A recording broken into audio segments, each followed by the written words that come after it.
Thank you, Craig. Thank you for all showing up. I know I've got stiff competition across the hall. We all do. I think that we have the better panel, but that's another story. So my talk is, as you can see, the misuse and abuse of animals in the climate debate. Now, I should tell you, as background, I did not get into environmental ethics and environmental policy because I cared a whit about the climate. When I started doing this, no one had ever said the word global warming or climate change. I was worried about wildlife. And in particular, I was worried about how laws the United States had put in place to protect wildlife was not only not saving them, but was providing disincentives to protect them and to preserve them. And I wanted to change that. So I've long been interested in wildlife, long before I even got into public policy. So the first section is the abuse of animals. And by abuse, I mean misuse, is the misuse of animals as representatives of the damages from climate change. We'll get to the abuse later. Right now, it's how they've been misused to portray the dangers of climate change. And I title this, Bears, Butterflies, and Bees, Oh My. Now, because of time constraints, I'm afraid I'm going to skip the butterflies, but we'll get to we'll at least see something. There's a bear. That's a pretty pitiful looking bear. I mean, anyone who looks at that bear and thinks that's not pretty sad doesn't know much about bears. Polar bears became the poster child of climate change when pictures of starving or drowned bears were circulated by Al Gore and others linking their deaths to climate change, right? Sea ice loss. Now, the data tells a different story. Sea ice is bouncing back. Net primary production is booming. And from lows of 5,000 to 10,000 in the late 50s, early 60s, there's as many as 30,000 bears today, despite the warming.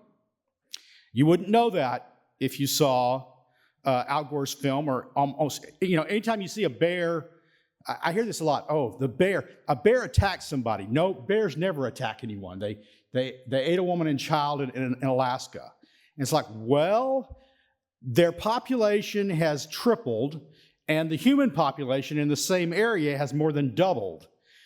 You might have more conflicts when that occurs.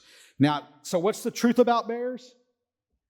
I'm sorry. That's I haven't yet seen a bear drink a soda, but I'm told that happens around Christmas every time.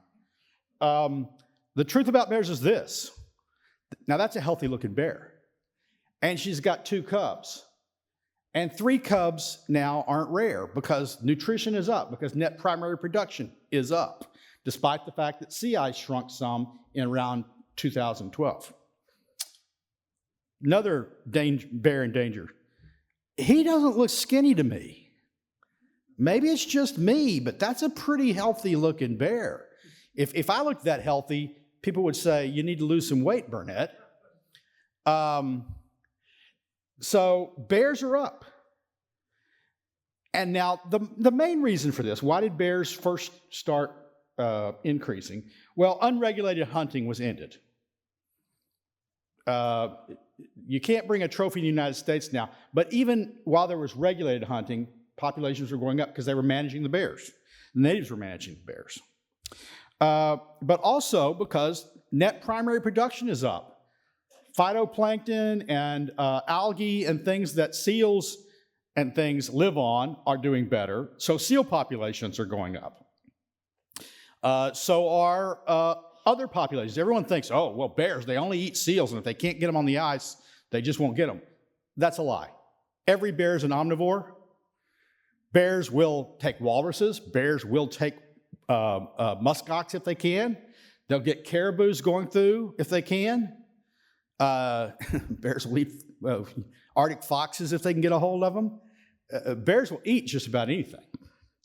So it is true that they have become specialists with seals, but seals are doing fine too. Now, while it's difficult to know for sure, like I said, it's not clear what the best evidence is of why bears attacked a lady just last month, right? First off, we know more about bear attacks because there's more people up there with cameras capturing these things. right? If a bear eats a person on the ice floe and there's no one around to record it, did it really happen? My suspicion is that for decades it didn't.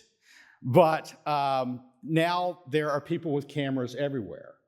And there are news crews that fly out with cameras everywhere, especially if there's a bear attack, because they want to claim that they're being forced into cities. No, their numbers are increasing. There's increasing competition. And so just the sheer mass of numbers and the human population growing, there's conflicts arising. Let's go to, so there's no evidence climate change has harmed bears at all. You can't say climate change has harmed bears when bear numbers are going up as the climate changes. I'll just say a little bit about butterflies. There's been some concern. What's this here? Yeah. Oh, that's the polar bear population growth. This is a statistic that Susan Crockford put out, shows how the different population of polar bears have gone up over time, right? It's not Sterling saying this, it's what the data says. Never, you know, I'll tell you honestly, if I say something, you can believe me. But like Reagan, you should trust but verify. I'm not going to lie to you because anything I tell you is too easy to check. I'll look bad if I do. So go out, check Crockford's numbers. There's some more stuff from Susan Crockford showing where the populations have grown, there's a couple of locations where subpopulations have declined. It's interesting that those areas where the populations have declined happen to be areas in the Arctic that have cooled in recent decades.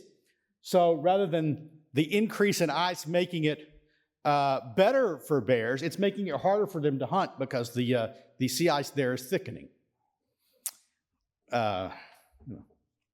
Take away from that what you will.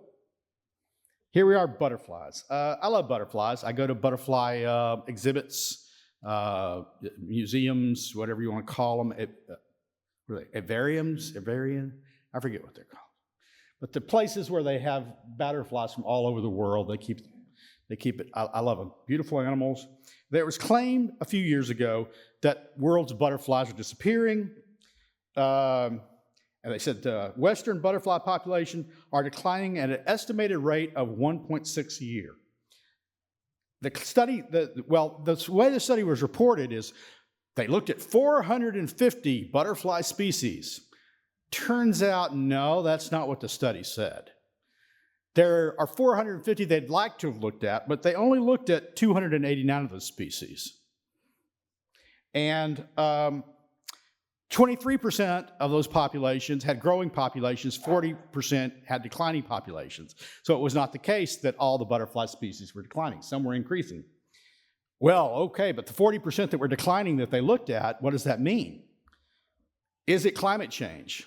Well, it turns out it's not climate change.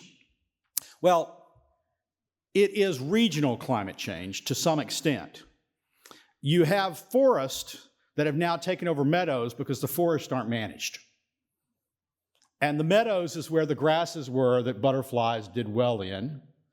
Not getting as much moisture, it's changed the structure in some of these areas. In other areas, it's farming practices, right? You went from, I won't say primitive farming practices, but you used to change crops, you had edge, with milkweed and things like that butterflies did well on.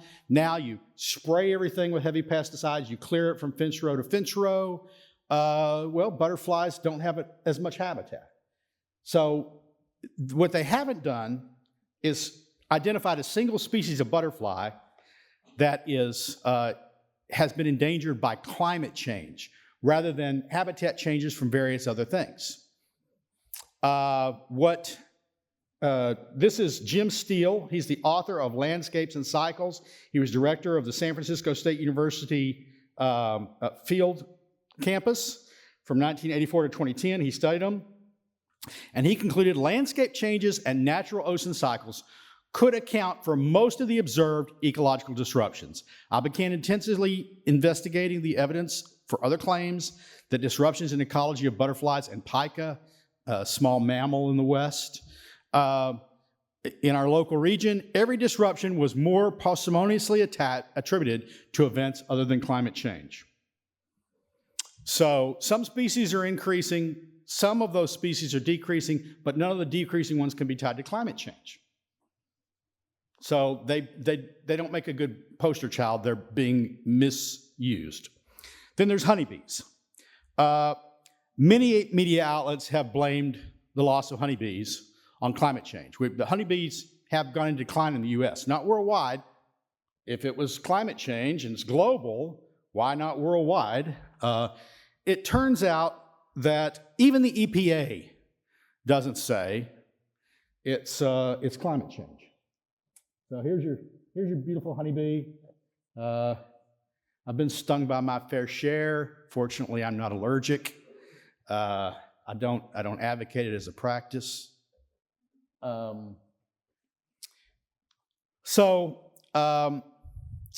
have been many theories about why honeybees have declined, but this is what the EPA said. Increased losses due to invasive variola mite, a pest for honeybees. That's almost entirely responsible for colony collapse disorder, is this variola mite, varroa mite. Not climate change. The varroa mite. Who's saying that? Sterling Burnett? No. The Environmental Protection Agency is saying that. Honeybee operators, who are the ones suffering from colony collapse disorder, are finding them on their bees. New and emerging diseases, like the Israeli acute paralysis virus and the gut parasite. Well, is that being caused by climate change? That's not what the scientists say. They don't attribute that to climate change. Pesticide poisoning. Well, say what you will about climate change. No one's blamed it for the increased use of pesticides and spraying on honeybees, on or around honeybees. So there's a lot of reasons that the EPA, and I'm not going to go through the whole list, says honeybees are declining. But what doesn't show up on their list is climate change. So when you see someone say, oh, climate change is a threat to the bees, could it possibly be sometime in the future? I guess. But is there any evidence that it is or has been up to this point? Not at all. So I could do the same kind of analysis on corals, bats, looking at long-term climate change and their impact on a variety of other species that are talked about as if they're harbingers of climate change. They're proof that climate change is occurring and it's destroying wildlife. The problem is, when you look at data, when you look at evidence, when you look at research, none of them directly attributes the decline in these to climate change. There are other factors that are, with corals, sadly enough, sunscreen, right? Pollution from development. Now, the abuse of animals in what I think of as the feckless pursuit of green energy. So green energy technologies, most prominent among them wind and solar power, are often touted as being technologies that can save the Earth from catastrophic climate change, and mandating is subsidized accordingly. There are not, I'm not going to describe a lot of green energy technologies here, but I don't believe there's evidence of a looming climate crisis despite the fact that there is climate change. I'm not going to talk about birds and bats. They've been prominent for years. James Taylor, who was originally supposed to speak on this panel, was going to do that, so I didn't plan on doing that. I'll say this. Raptors and bats are threatened by wind. And I'm often told, oh, well, feral cats kill far more people than wind turbines. Well, how many feral cats are there compared to how many wind turbines are there? If we had as many wind turbines, I have a feeling the numbers would be greater. In addition, I don't know any feral cats that attack golden-eared bald eagles. That would be a feral cat that became a meal.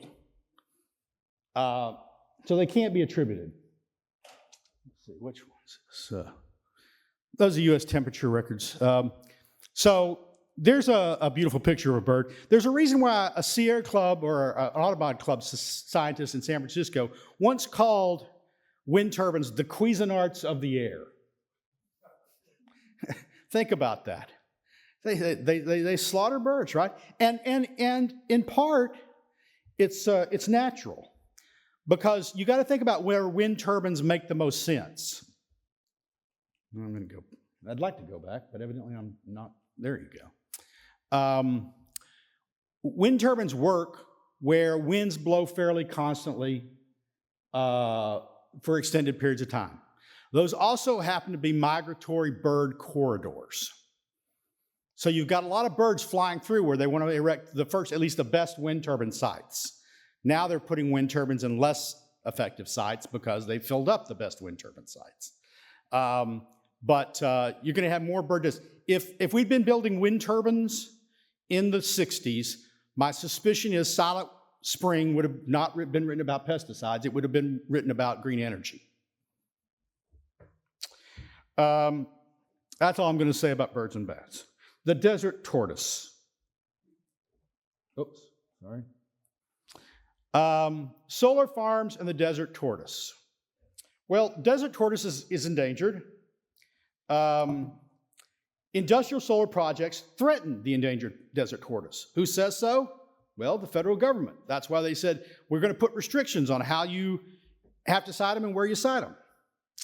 They also threaten the sage grouse, which have been restrictions in sage grouse habitat have been put on off-road vehicle use, on energy production, on all sorts of things, but we're going to build large arrays of solar farms in the same habitat.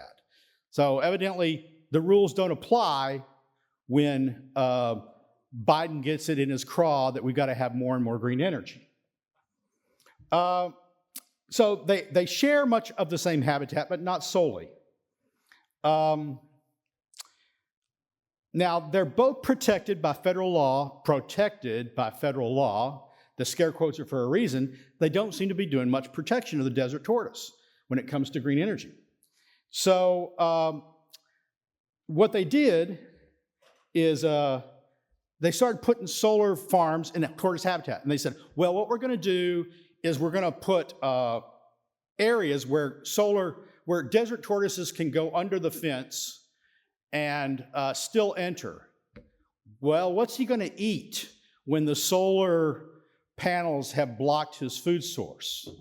You know, they blocked the sun from the plants that he normally eats.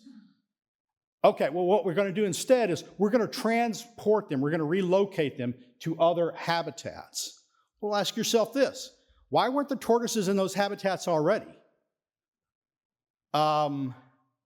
Is it because they were just slow and didn't get there over thousands of years? You know, they were going there, they wanted to be there, but they just know it's because there are other factors. Why was this prime tortoise habitat? It worked best for them. There weren't some of the predators that are in other locations. So they've got to come up with all these excuses and plans for how we're going to still protect the tortoise, but we're going to have this. So that's the sage grouse. I'm told 3 to 4 minutes less. I'm going to skip whales. I'm going to go right through this real quick. So the desert tortoise, sage grouse, these are the solar farms. How do you think a tortoise is going to do there? Do you think the sage grouse is going to get up on his lek and attract other female sage grouse in this sort of area? It turns out we know they won't, that they do badly. The government admits they do badly, so we're going to do something about it.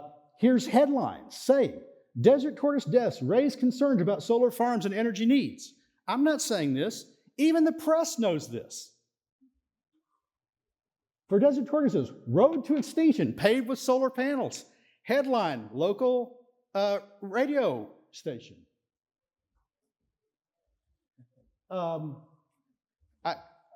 I hope this will play. This is one of those instances where you're just stunned that they can get away with this on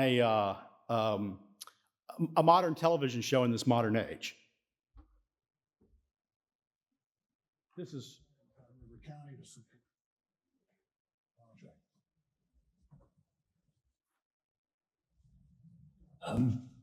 there's been a precipitous drop in sage-grouse numbers, and there's empirical evidence that gas exploration and extraction have a negative impact on the sage-grouse environment.